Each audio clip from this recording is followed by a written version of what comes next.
hand the session over to Ismail, who's the moderator for the next session on war and conflict turbulence. Thank you, Gary, and thank you all.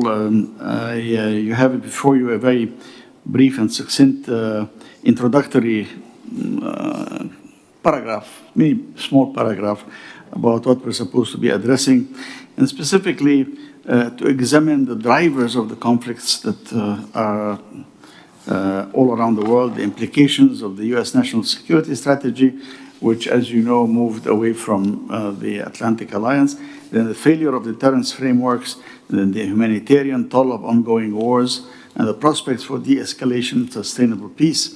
And we have very limited time to do all of that. And regretfully, I'm going to add an important question, which I believe is very profound and extremely relevant to the question of understanding the turbulence and the conflict. Because I feel that what we have witnessed, certainly if you think about the situation in the countries of the Middle East or of Africa, even in parts of South Asia and Southeast Asia, you have situations where internal conflicts are being fed by external powers, and that results in severe internal conflicts. Not everything is a war launched by, like we saw US and Israeli bombers attacking Iran. There's a lot of conflicts going on right now in the world that do this. In addition, you can see that in response to what was going on here, you probably all know about the discussions that have been going on, the idea of arming Kurdish militias in Iraq to invade the Kurdish areas of Iran. I mean, that's another example of that. And very briefly, I mentioned at the close of the last session that it is a kind of not quite a coincidence, but to think that you look at the last 25 years and what happened after the efforts to try to get an end of the Second Intifada and an approval of the Pan-Arab proposal for total peace with Israel, 22-country recognition, normalization, etc., in exchange for that. As you know, that didn't work out. Well, what did we have since then? We have had the partition of Iraq, the war of Iraq that resulted in Iraq being partitioned right now.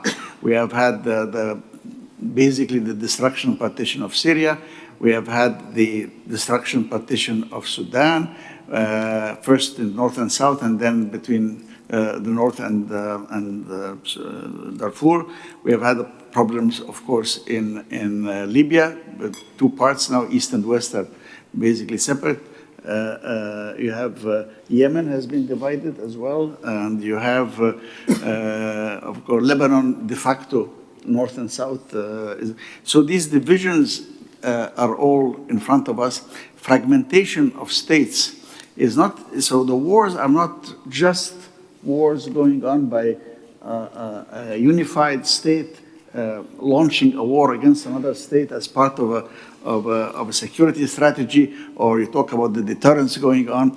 These are being fed consistently by foreign actors, and the cost, and I could go on, and I think many people know about Africa and elsewhere, and the Rohingyas and Bangladesh. Anyway, all I'm saying is that the formulation here, U.S. national security strategy and so on, looks at one set of types of wars, but conflict and turbulence, I think, is coming more and more from within the countries by forces from outside feeding, rather than trying to bring together the different factions, feeding these differences for their own interests and so on. So I would hope that our colleagues will address that. And to start us off, I will turn to President Vaira Bike-Freiberga for her wisdom to guide us in these discussions. Vaira. Thank you, Ismail. We heard that narratives matter, and I think that populations are quite easily seduced by seductive narratives that promise them something that they desire or that they imagine they desire, or that they feel is their entitlement that should belong to them. And it has always been the beginning of any kind of totalitarian or authoritarian system, is to have a good narrative that will appeal to people. But I'll go back to what my fellow psychologist Boris was telling us about human nature. And if I look at the causes of violence and turbulence in the world, it's really about power and influence as against principle. We heard how somebody said that principles are a sort of nuisance because they may interfere with realpolitik. Not the word used, but the same idea. Realpolitik is the real solution of problems, and no matter what the principles. Well, I had occasion within one of those institutions that Mr. O'Donnell referred to, sitting to dinner next to a Swiss banker. And we started a sort of desultory conversation, as one has with strangers at a dinner in organizations. And he said at one point that his life motto was making profit. And he certainly felt that principles are a nuisance and an interference. Because if you start following principles, then it may not be always the most profitable thing to do. Which is, I think, another way of putting it, that the brakes on excessive power are principles. And this is why when we talk about the United Nations and the Declaration of Human Rights, the Renaissance thinkers who came with certain ideas that were revolutionary enough to make them burn at the stake, we have, on the one hand, a thirst for power. There's greed, there's cupidity, there's enormous admiration in societies about wealth, about designer clothes, about shiny cars, about beautiful women, beautiful in a predetermined way with expensive cosmetics of a given brand, etc. Greed, vanity, cupidity, laziness, intellectual laziness particularly, are fertile ground for those who value power, power both physical, to take what you have. Think of the scenes of the early stages of the Russian invasion of Ukraine. They were piling up toilet bowls that they had ripped from Ukrainians' houses and sending messages back to their wives and saying, I'm here with a truck and we can take things in the truck. What should I take? And the wife says, I already have the toilet bowl. Do you want the sink as well? What should we take? And she says, take everything you can. How dare they have things that I do not have, that we do not have? It's disgusting. These hochos, it's a derogatory term for Ukrainians. How dare they have something that we do not have? Let's grab it. And that is, as a child, at the end of the war, happened to be in the city of Wismar, which later became part of the Russian zone. I saw looting going on in a pharmacy that had been hit by a bomb. A fire had started at one end, but people were looting the rest of it. And I was witness to the fact that, given the opportunity, decent, ordinary, good citizens will grab what they can. Greed is one of the 7 deadly sins, and the church was quite systematic in making that list of sins. It's worth rethinking what the 7 deadly sins are. They are barriers just like the greed for power. And power, of course, is sadomasochistic. And we see that the sort of malignant narcissism that I see in both Donald Trump and Vladimir Putin, this malignant narcissism appeals to the people because it presents a facade of strength. And the population who support him feel the same, if you like, sadistic satisfaction in, like you see in ICE agents, when they push somebody down for no reason at all and put their foot on a person's throat. It's a sadistic enjoyment of the power that one has, and it appears at all kinds of levels. It is sadly a deep and important part of human nature that needs education, that needs upbringing, that needs a culture, that needs values to counter these kind of tendencies. And it goes, when I talk about narratives, this narrative of we will give you power over others if you follow me or follow us. There's always a masochistic aspect to it. In other words, just like in paranoia, you have mania of grandeur and mania of persecution. The mania of persecution will tell you that we have been, listen to Trump, how he tells it, or listen to Putin, or to his minions. Everybody has been exploiting us. Everybody wants what we have. Everybody has been using us. We have been defending everybody for too long, and we have suffered, etc., etc.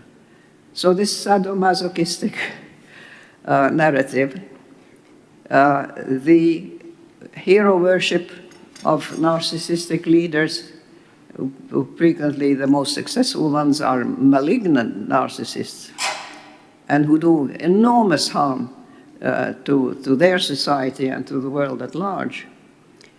Well, we have to think about psychological causes as well as diplomatic and economic pressure points such as sanctions and so on. Diplomacy, you see, can only work when the other side recognizes you and gives you, empowers you to the level of being a partner in dialogue. If the other side says you do not even exist, you should not exist, as the Russians are saying to the Ukrainians, we will eliminate you. We will erase you from history. What kind of dialogue and what can you have? It can't be done. So then it comes down to brute force. And that's when we have armed conflict. And there are times when you get aggressed, either you can resist, or like my country had to wait 50 years to get its independence again. That happens too. Thank you. Thank you, President Vieira. Let me now turn to Maria Fernanda Espinosa. And Maria, I would like to ask you specifically if you can also reflect, linking to the question of the turbulence and conflict turbulence, what you and I discussed, told me earlier on about how the illegal frameworks have gone from one country to the next as part of a settlement in, for example, Colombia, then suddenly you find things happening in Ecuador. And so fundamentally, if you can give us some insight into this in addition to what can be done about it. Please, you have 5 minutes. Well, thank you for this space to continue the dialogue that we have had for 3 days.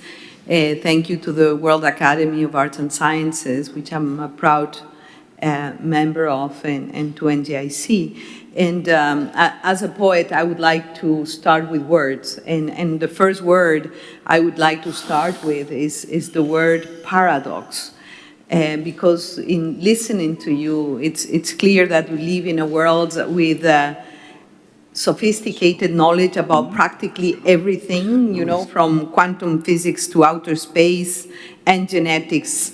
And science advances at unstoppable pace. Sophisticated technologies, artificial intelligence, and yet we are incapable of exercising the basic instinct of self-preservation. And we are not naive. You have said many times, and Vara just now, it is about power politics, it is about greed, it is about self-interest. But of course, we have gathered here, the question is about yet another word, and the word is turbulence. But I would say the word turbulence, it's really too soft. Because what we are witnessing, in my opinion, is not temporary disturbance. It is the system itself fracturing in real time before our eyes. And the numbers are not abstract.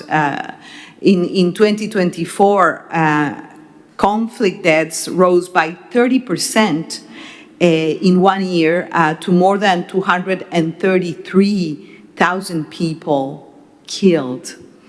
And active conflicts have doubled in 5 years. We follow the pace of conflicts. I sit in the board of the International Crisis Group, and every day we have to create yet another team to go and see places around the world. 1 in 8 people is now touched by war, 1 in 8. So these are not statistics, cold numbers, they are human lives. And not only human lives, but stolen futures. And I think that they are a verdict on the condition of our multilateral architecture. So allow me perhaps 3 headlines, short reflections. I think that, first of all, there is no longer a set of isolated crises. It is, as I said, a systemic breakdown. Wars have always existed, and we know that since the early beginning of humanity.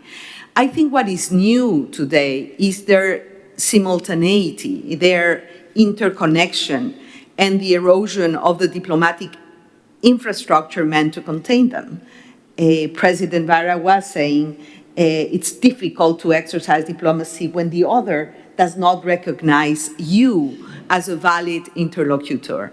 So basically, each crisis alone would test any generation. Together, they mark a truly, I would say, a structural shift. And if you look at the World Economic Forum's Global Risk Report of 2025, basically what they say is that state-based armed conflict is now the world's top current risk. So what is concerning is that the deterrence frameworks that we built after 1945 were designed for a world that no longer exists, and that has been repeated over and over again during the past 3 days. So what we now face is multipolarity, but without coordination, without commitments, without implementation, weak cooperation, weak multilateralism, precisely at a moment when collective action is more urgently needed. The second issue I wanted to address is that the humanitarian toll is the truest measure of our failure, I would say. So behind all the words, the speeches, the geopolitical analysis, there is a human being. And between 2023 and 2024, roughly 4 times more women and children were killed in armed conflict. So the UN recorded 21,000 women and nearly 17,000 children killed in that 2-year span. So this is not the world we want to build or leave to the future generations. And the third issue is that when we think about solutions, we cannot fix broken systems with speeches alone. We need an institutional redesign, and I have heard 100 times speak about UN reform, yes, indeed, UN reform, and we do have the UN Charter, we do have the international humanitarian law, we have solutions and roadmaps, we have the Pact of the Future, today the UN80 initiative. But I think that what we lack is a multilateral system that can act with speed, with consistency, with accountability, with principle. And what we see is that the UN reform process has become an abstract debate. And I've never worked for the UN, but I've been around the UN for the past 25 years of my life. And the way we should measure success is by lives saved or lost. It means that the UN can meet crises with legitimacy and effectiveness. And it means stronger prevention and early warning, modernized peace operations, enforceable consequences where rules are violated.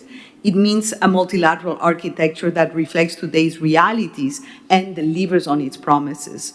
So basically, three subtitles that perhaps we can discuss after, perhaps at the end of this conversation.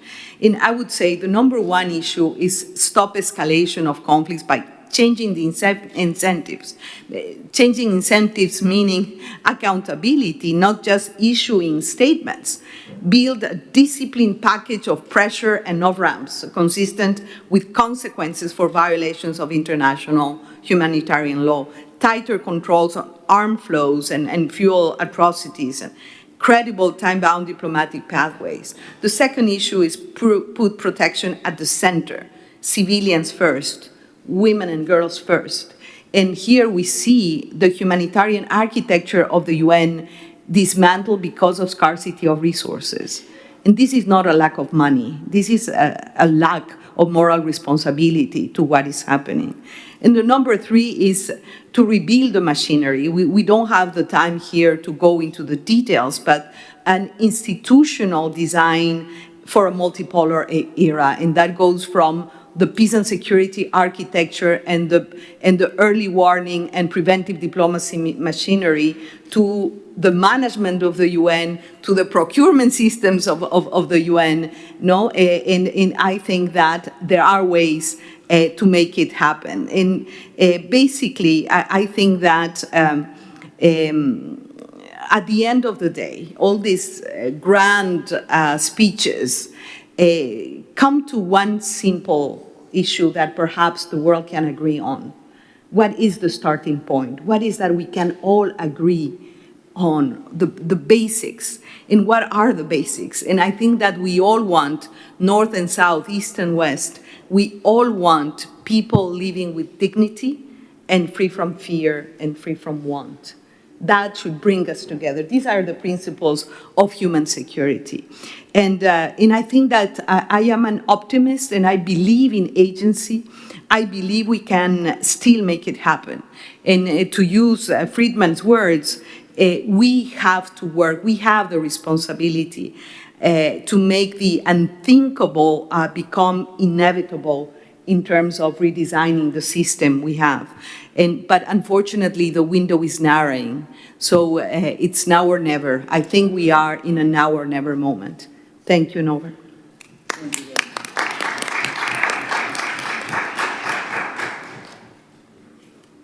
Thank you very much. Let me now turn to Dr. Amr Moussa.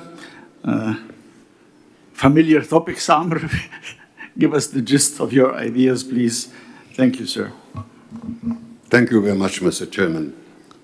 And I wish to express appreciation for the two introductory statements by the two co-chairs, and also to Maria Fernanda for her very valuable introduction of the debate. My daughter used to tell me that I talk too much. So it was not my intention to give a long speech here. Feel duty bound to comment on the introductory paragraph to this item. And I believe it adds to the confusion. I have 3 or 4 points to prove my point. Number one, that the expansion of the conflict from a local conflict between Israel and Hamas to a wider one is a very strange statement. First of all, the conflict is not between Israel and Hamas, but between Israel and Palestine. Hamas is part of it. But the question is the right of the Palestinians for self-determination that is being denied by the Israeli side and their few but powerful supporters. Then the whole world was discussing that issue only 2 weeks before the 7th of October in the General Assembly, led by France, which is a veto power in the UN system, and other European countries, to recognize the Palestinian state. In other words, to recognize the right of the Palestinians to self-determination. This was totally ignored, as if history has started only on the 7th of October. 7th of October was a reaction to a policy of an occupying power against the inhabitants of occupied territory. There is nothing mentioned about that the history started on the 7th of October, which is not correct. It is just a lie that should not be repeated in respectable gatherings like this one. Then, when the introductory paragraph mentions the human casualties in the fifth place after so many other things, this is a very serious point. Those are no less than 100,000 casualties, dead people, on both sides, civilians. No mention about that. This is very serious. It takes 5th place in the priority of this paragraph. Then a question mark about the failure of deterrence frameworks. Deterrence against whom? Who are the people that are intended by this paragraph to be deterred? And the failure of deterrence against them. I'm sorry, it is unacceptable. It is unacceptable. It is a misleading language and misleading paragraph. I have to put on record my reservation, strong reservation, to that way of introducing an item on the Palestinian-Israeli conflict. Then, when we talk about the prospects of de-escalation, and the prospects of sustainable peace, diplomacy and politics of the Middle East have suffered from just that. This sentence should be interpreted as follows: that the failure of deterrence against aggression, against occupation, military occupation, as defined by the United Nations, as defined by the Security Council, by the General Assembly, by the International Court of Justice. It is not just a conflict, local conflict. It is not a local conflict. It has become an international one. I don't think that if we put this to the vote, nobody would vote in favor of such a language, that it is a local thing that has been expanded by mistake. This is a very strange kind of introducing an item like that.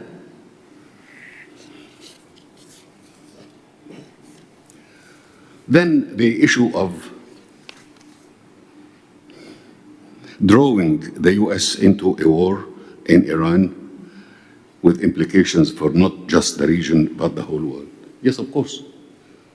But the US is not to be drawn just like that. A superpower, big power, unprecedentedly strong power, and drawn, just drawn to the conflict. Just like that after the 7th of October. It has been there. And as I said yesterday, I believe that President Sadat used to say that 99% of the cards of solving this problem or complicating it is in the hands of the United States. So just drawn into another conflict.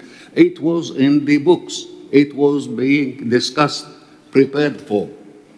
So I really would ask the co-chairman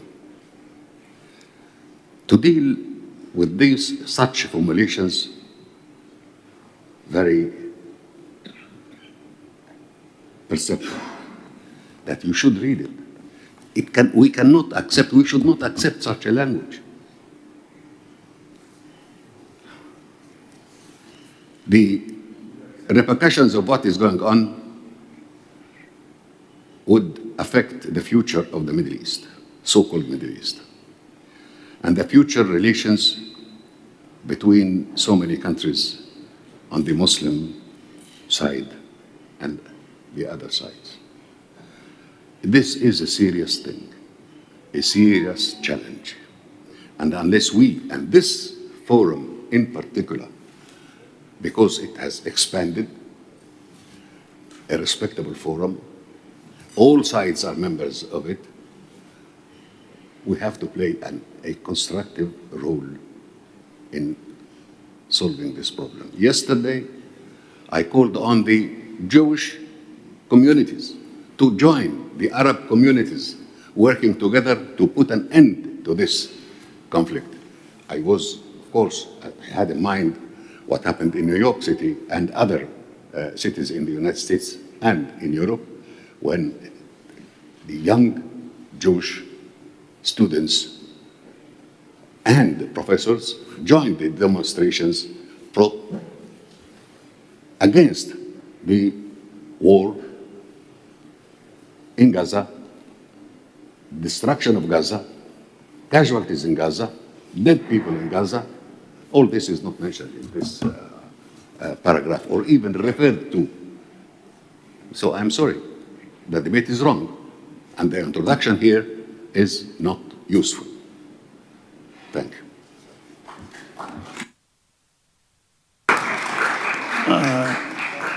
Thank you, Amr. But then on the power of narrative, I read the failure of the deterrence frameworks as, for example, that nothing deterred Mr. Trump from bombing 8 different countries in the first year in office, from Nigeria to Venezuela. So where are the deterrence frameworks of the United States? So, I think that's an important point to remember. However, let me now move on. Mr. Yves Le Terme, you have the floor. Thank you very much, Ismail. Starting from your last remark, I think in terms of the behavior and at least the narratives put forward by the American leadership, we are still experiencing in Europe kind of the aftershocks of the earthquake we've been living through. If you think about the kind of conversation we had last year at the forum about the speech by Mr. Vance in Munich, and then afterwards came the discussion about tariffs with, I think it was called Liberation Day. We went through the summit in The Hague with the obligation to foot the bill for the donors of the Mr. Trump's campaign, and then we went into aggressive language towards Greenland, and so on and so on. And so when then looking into, just as Amre pointed at, the introduction to this conversation, there is the concept of US strategy and the national security strategy. And as a matter of curiosity, and also to prepare for our meeting here, I took my notes of the 3-4 times I already read the document to retrieve what is potentially we're not talking about tactics, we talk about strategy to retrieve what is potentially the strategy, what it is telling about what's happening now in the Middle East and the Iran, US, Israel, well, how you name it, warfare. Well, there's page 29 of the document. There is one sentence where one single time Iran is quoted, but with the narrative that the problem is solved since Midnight Hammer and since, well, the glorious actions of President Trump. This set apart the aftermath of all these events last year, 2025 being, I think, a year of turning points, tilting points in geopolitics. It is clear that the US is seeking its own interests, which as such is not is very understandable. Global politics is about values, but also more importantly than we often think, it's about defending interests, of course.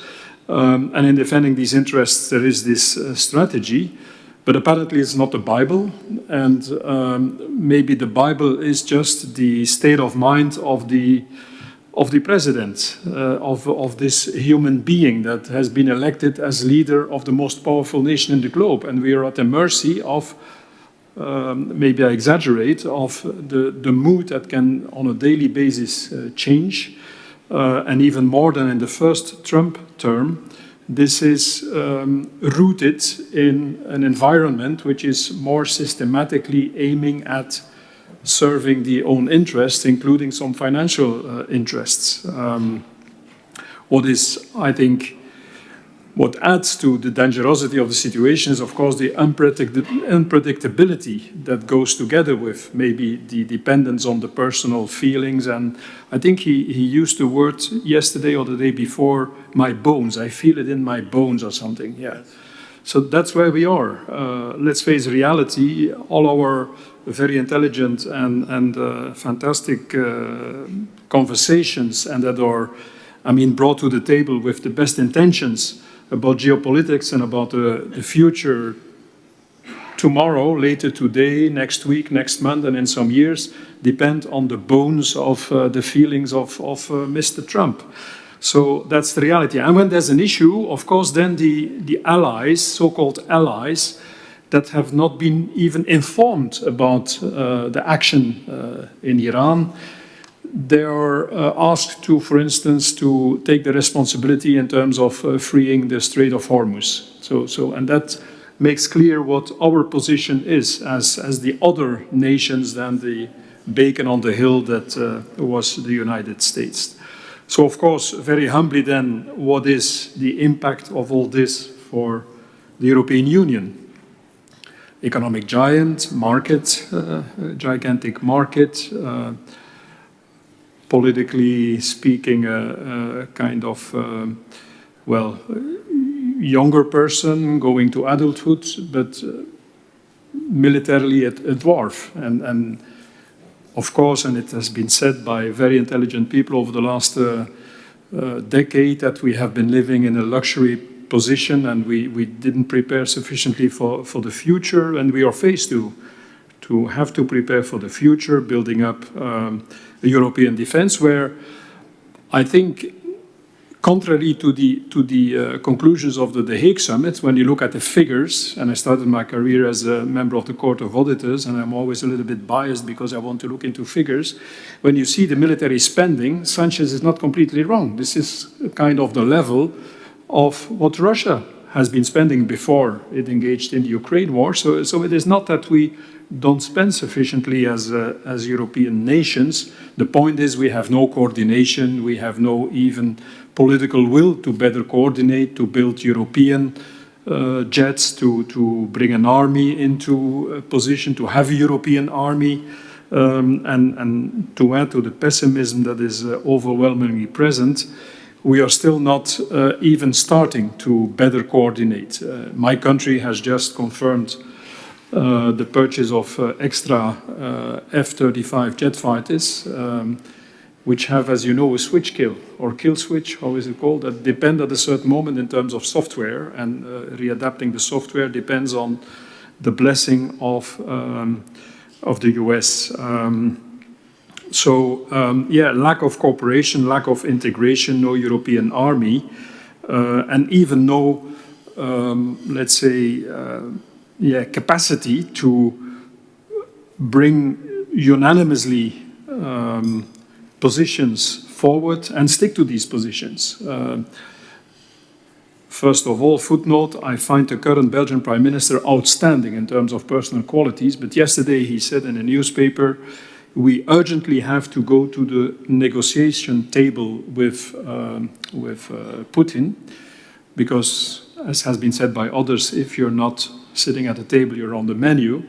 That's good as let's say, as a headline for the newspaper. But putting aside all what we have been sharing here also amongst friends, that it was unacceptable that 1 square meter of Ukraine territory would, as a consequence of the unilateral aggression by Russia, would be lost and would not regain its 100% Ukrainian status and would not be part of the sovereignty of and the exercise of sovereignty of Ukraine. So only this as a matter of example, how in a very sensitive issue like Ukraine, which is even closer than the Middle East, So I'm quite pessimistic in that sense for the next, for the short term and midterm. I think a very important element brought to the table recently was the speech by the French president about nuclear deterrence. And why do I underline this? Because when we bring it to the essence, the warfare in the Middle East is to a certain extent motivated by preventing Iran from getting access to nuclear deterrence.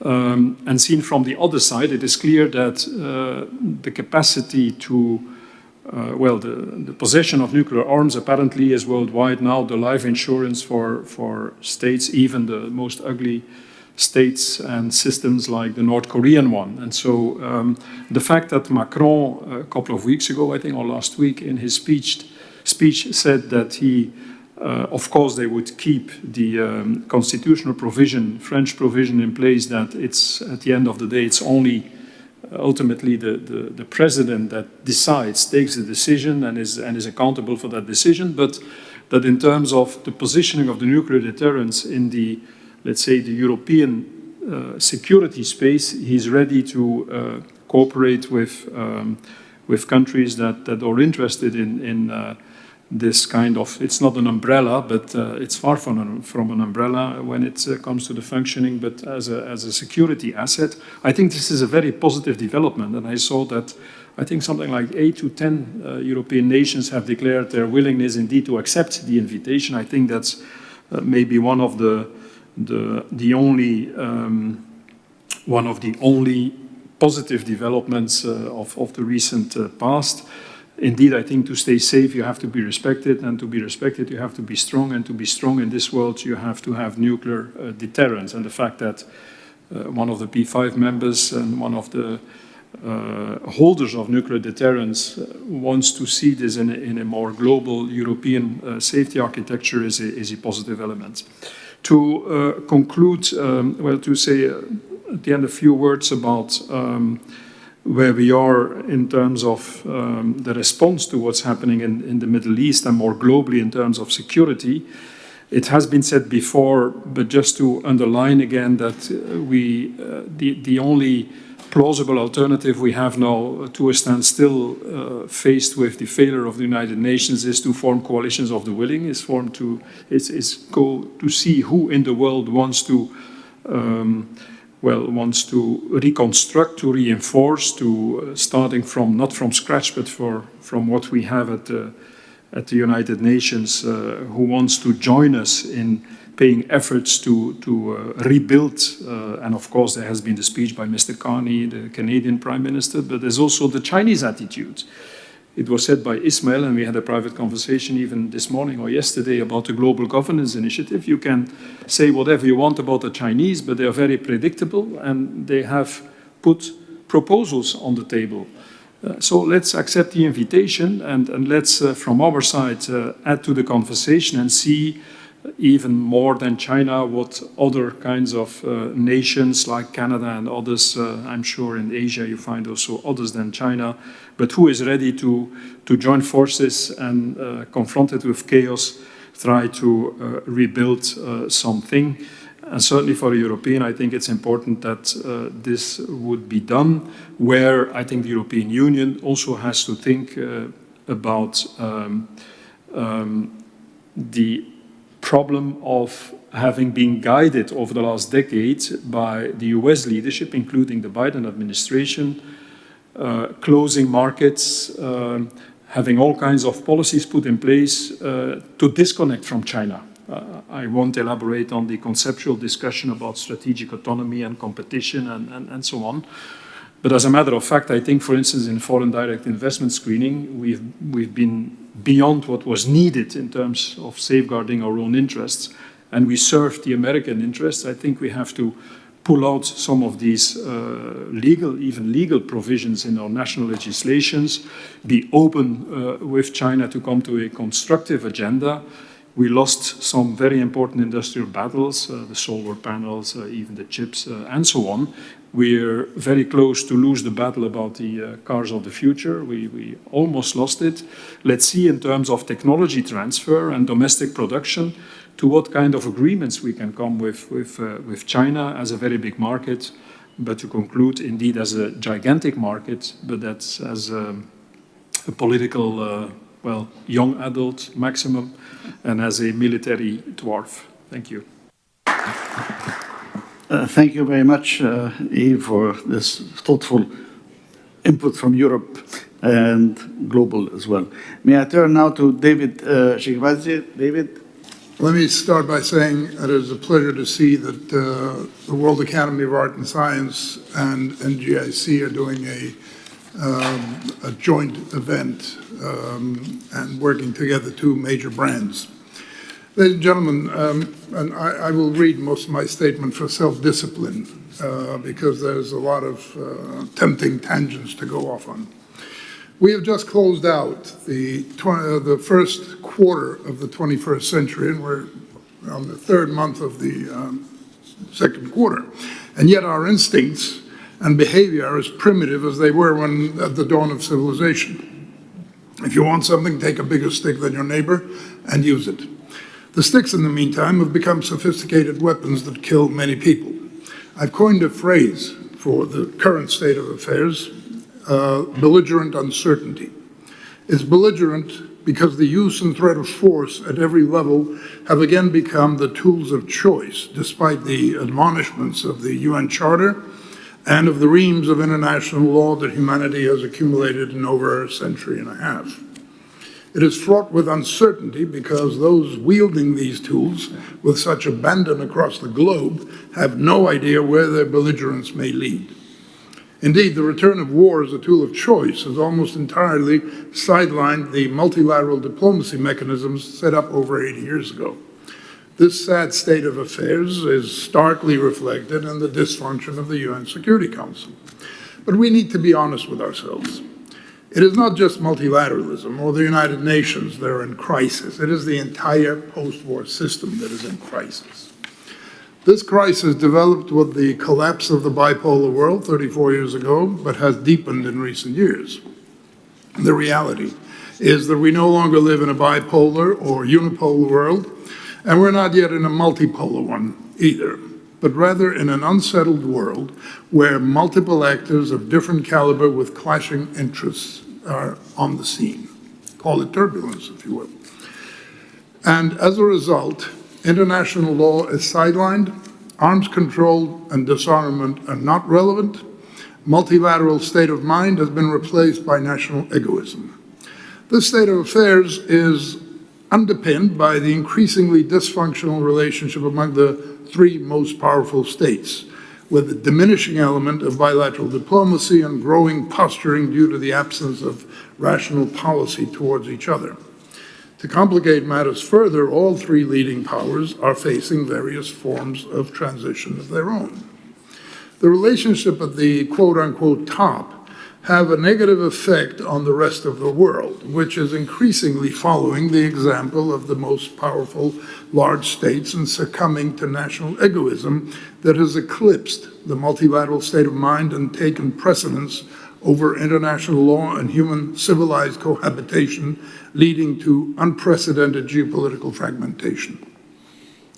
When the world was rocked on its axis by COVID-19 in 2020, on top of all the other acute global problems that it was facing, it thought that it was in a situation of a perfect storm. Little did the world realize then that it was one dangerous element short of a perfect storm, and that element was a major war in the heart of the European continent. With that vicious, brutal war in Ukraine now raging for 4 years, and Iran becoming an unpredictable flashpoint, adding strongly to belligerent uncertainty, and savage conflicts in nearby regions and further afield, the world is truly in a perfect storm. To say that the world is in transition, even in turbulence, I think would be an understatement. What we're living today is not a routine change of landscape, rather a pivotal moment, a change of eras, which occurs only every century or so with the emergence of a new social and economic paradigm. There are mega factors at play in this process. Predicted back in 1996, the clash of civilizations is unfolding in its most acute form now, underlying and magnifying today's geostrategic and economic rivalries. Such rivalries have precedence in history whenever a dominant power or powers are challenged by one or a group of lesser powers. But in our day, add to this the unexpected, game-changing, and counterintuitive element of the creator, until now main guardian of the existing system, renouncing it and upending its main foundations. Enter artificial intelligence into this potent mix. The acronym AI is well on its way to becoming the household name of the 21st century. Society is increasingly embedding it in everyday life while speculating about its future effects. In speculating, we need to keep in mind two more acronyms. One is HI, which is human intelligence, which, looking at the state of the planet today, I'm wondering whether it's not the mother of all contradictions in terms. And HN, which is human nature, which hasn't changed in the last 3,000 years. It has hijacked every previous technological advancement, innovation, etc. So that is where we need to keep our focus on, so that it does not hijack HI. And it could do so in many dangerous directions.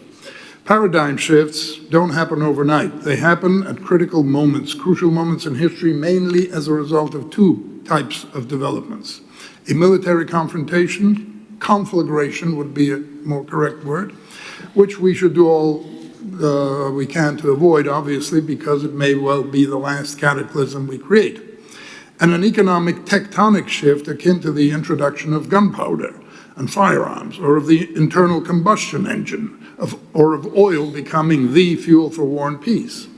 The coming paradigm shift encompassing economic, technological, and social global trends that has AI stamped all over it is moving towards us, according to some observers, as the key component of the fourth industrial revolution.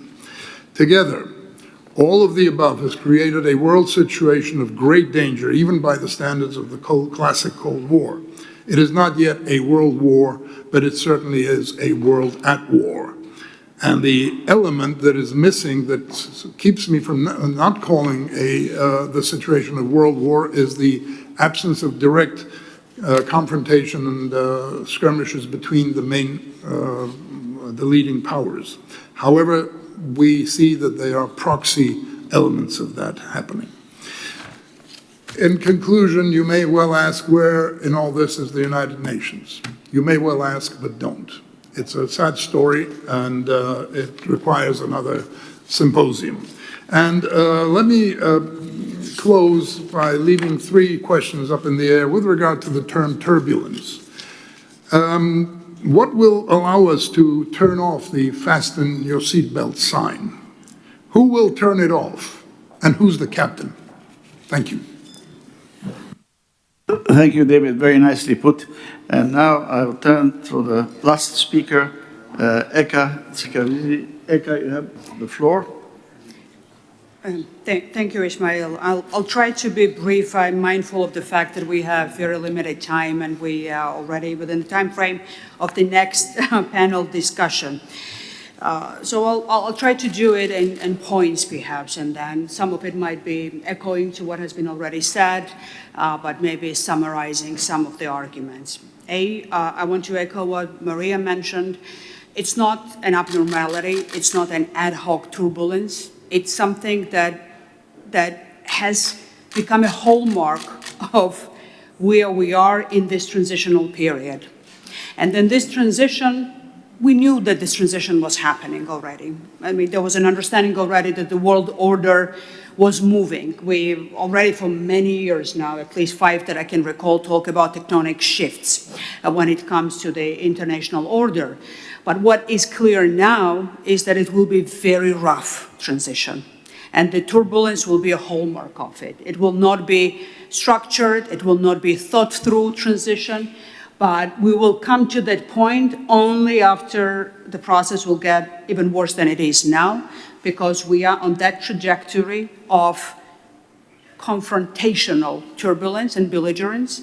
And then I'm afraid that it's somewhat irreversible for some time. It needs to become more painful rather for us to realize that we need to turn in the other direction.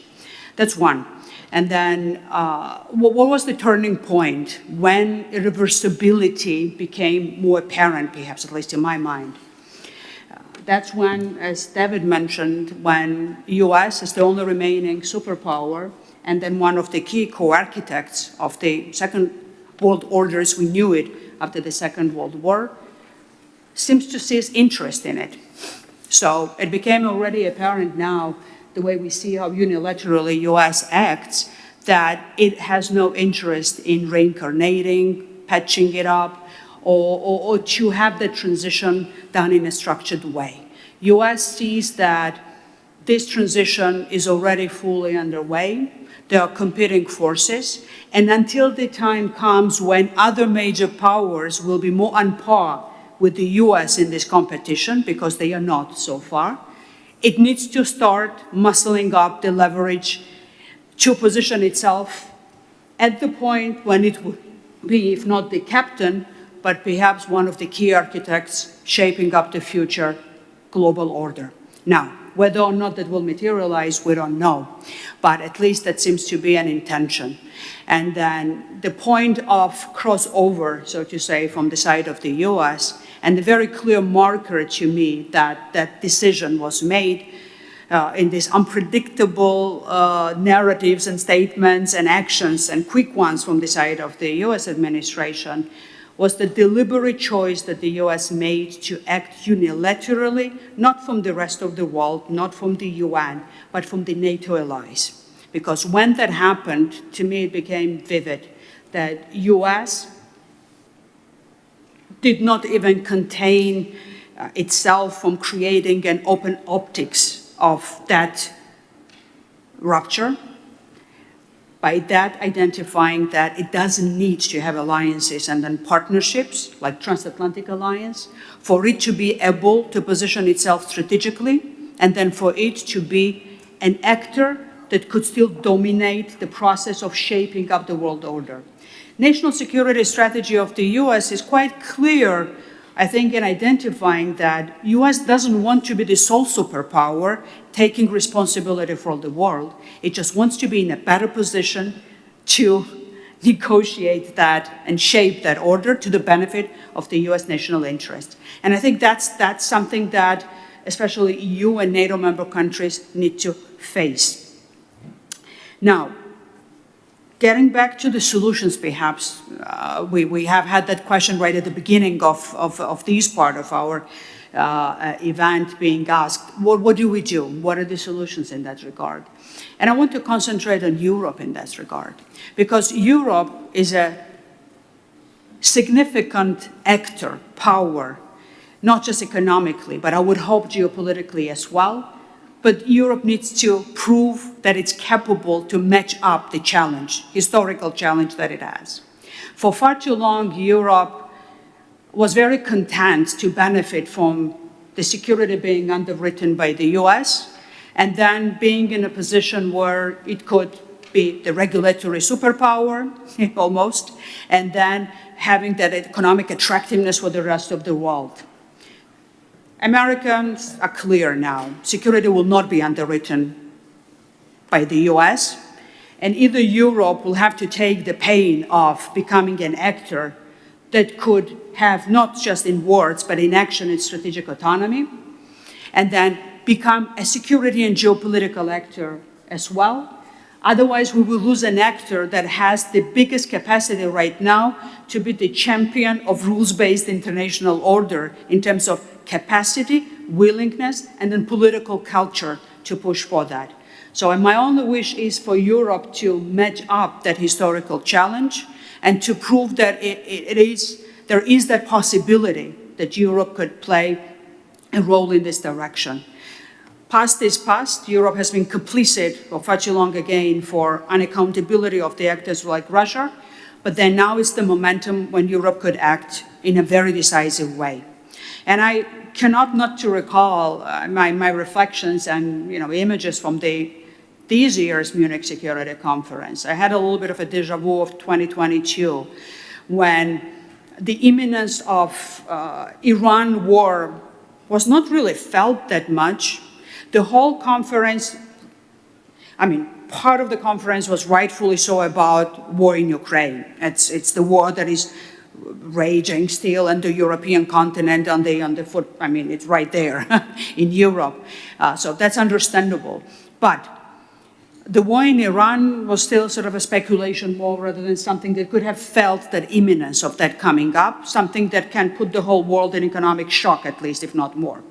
But that desperate longing of having reassurance from Secretary Rubio's speech that America will not abandon Europe was really sad to observe. Standing applause to this speech that was somewhat reassuring, but if you would really listen to it, was not that reassuring when it comes to the future, only to be left in the cold very soon by fully being bypassed by the US when it comes to the starting of the war in Iran, and then lifting sanctions on Russia. Just two markers there as well. So for the time being, it's still a very weak action from the side of Europe, but I believe that the potential is still there. But if Europe will not match up to that challenge, we will generally face a much worse outcome in this transition for the new global order that will be established, because it will not be to the benefit of the global south that be or small states. Europe is the best champion we can have, and hopefully Europe will be able to act in a stronger way. And then two indicators that I would have for myself if Europe is waking up to the call, that is really a historical call, is what will happen with Ukraine, and then how Europe will prove that it can actually handle enlargement at some point, finally, after so many years and decades. And I cannot accept an argument that promises, if they are made, they shall not or cannot be honored, and in parallel to that, Europe can retain its credibility or strengthen its credibility. Ukraine, not only small Moldova, but Ukraine was promised to become a member, and the negotiating process is ongoing. Balkans are in this process for a long time. I would hope that Europe will wake up to the fact that it's worth to fight for the country like my own country, so that it's not abandoned to be a satellite of Russia in this case. But becoming a strategic actor means that Europe needs to be able to make painful decisions and to be able to pay price for that, because ultimately it's for the better future of Europe as well. Nobody will do it unless Europe will step up for it as well. And with that note, I would want to be really hopeful that this capacity and potential will be tapped into, And then the constant argument that there's too much diversity and too much internal problems and decisions can never be made will be overcome. So at the end of the day, Europe will be able to adapt to the world that so far is changing faster than Europe has proven to be adaptable to that change. Thank you. Thank you very much, Eka.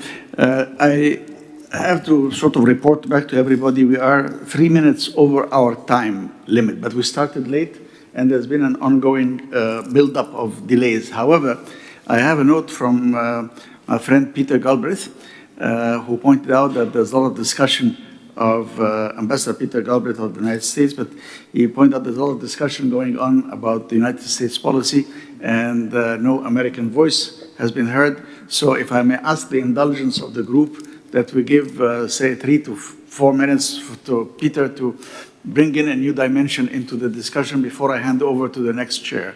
Peter, you have the floor. Thank you very much, and thanks to everybody. I won't list them in the interest of time. I have 4 lessons. First, the problem in the United States is not just Trump. It is the failure of American institutions. And I won't go into it, but it's obvious the Supreme Court is a partisan body. Wouldn't have decided the 2000 election the way it did if Gore had been ahead of Bush. The Congress is impotent, even if the Democrats take over. Trump will simply ignore it. The press, the billionaires have been buying the press, so pity CBS, which was a beacon at one point with 60 Minutes, and the Washington Post with Bezos, the capitulation of so many universities and law firms. Second point, very relevant to what's happened. Wars never turn out the way their architects intend. They always have unintended consequences. And I wish we'd discussed this more, because this is a lesson that can be taken away from this meeting. When the United States supported the Afghan Mujahideen, called freedom fighters, starting in 1979, it led to 9/11. When Saddam Hussein launched the Iran-Iraq War in 1980, thinking it would be a very quick matter before the Iranians collapsed, it led to the invasion of Kuwait, to the 2003 war, and to Saddam Hussein ending at the end of a rope. And we don't know how this war is going to turn out. But I'm very skeptical of the AI suggestion it will be a matter of weeks. There will be huge unintended consequences. We can see a couple in both Afghanistan and Iran of drones. You know, we have multi-billion-dollar strategic weapon systems that are destroyed by $35,000 drones. We have the billions of, 10, 20 billion, 30 billion infrastructure in Qatar, a quarter of, 20%, world's second largest gas producer. Again, vulnerable to drones. How will these be the instruments of terrorists, of assassinations? I mean, there's a whole new world out there, an unintended consequence. The third point I'd make, it really helps to know something about a country before you invade it or attack it. We all have, or there's so often in the debate, including here, but in American policy, but it's not American policy, it's a cartoon vision of what the other people are like. The Americans, before the Iraq War in 2003, imagined there were people called Iraqis who were, under Saddam, oppressed, and they would become the Germans of the Middle East and transform it. They failed to understand the history of the Shiites and the Kurds, who are 80% of Iraq's population. There's a cartoon version of the Iranians, and even of the Iranian government, which is not just the instrument of the Ayatollahs. There's the president, who's elected in a competitive election. In many ways, it's one of the more liberal societies in the Middle East. It's a very complex place. And yet we go to war with a cartoon version of what they're about. And a final point, which I feel very strongly. God did not create a single country. Now, I know there's one country that thank God did create it in the Middle East, but actually God didn't create a single country. All countries are human creations, and they should serve human purposes. And when they don't, there's no reason to preserve them. Now, I hear the discussion of how in Iraq, in Syria, it's division. What? When they were highly centralized states under Saddam, they were a success? They committed genocide against the Kurds, massacres of the Shiites, launched attacks on Iran and Kuwait.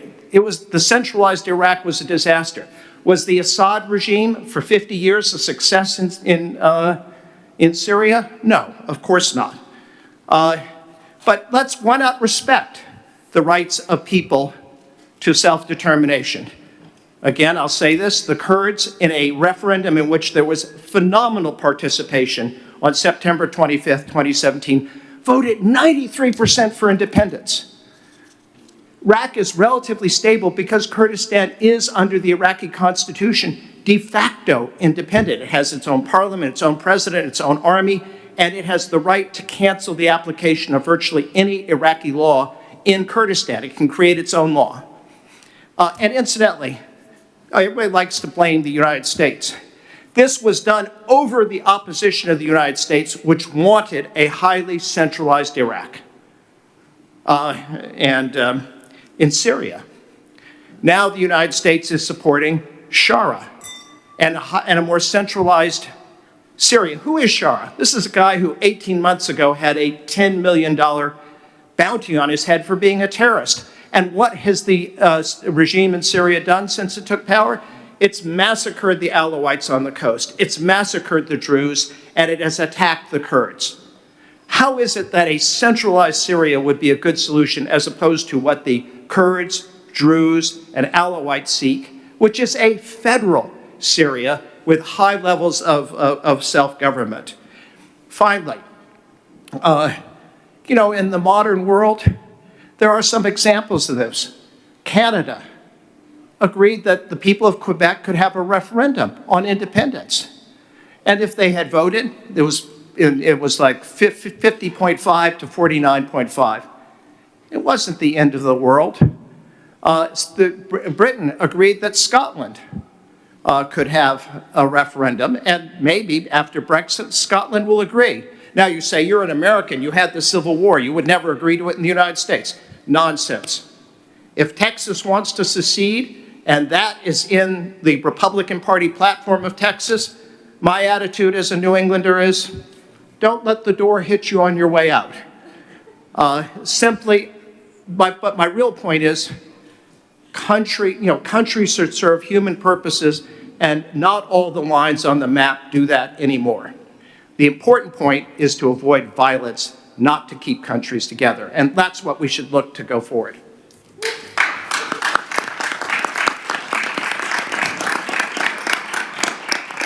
Thank you, Peter. And I'll just end with a very brief comment, a joke actually, which was said to me in the United States, that, if you're feeling things aren't moving very much, think about the following. It took $2 trillion, 20 years, 4 presidents to replace the Taliban with the Taliban. So anyway.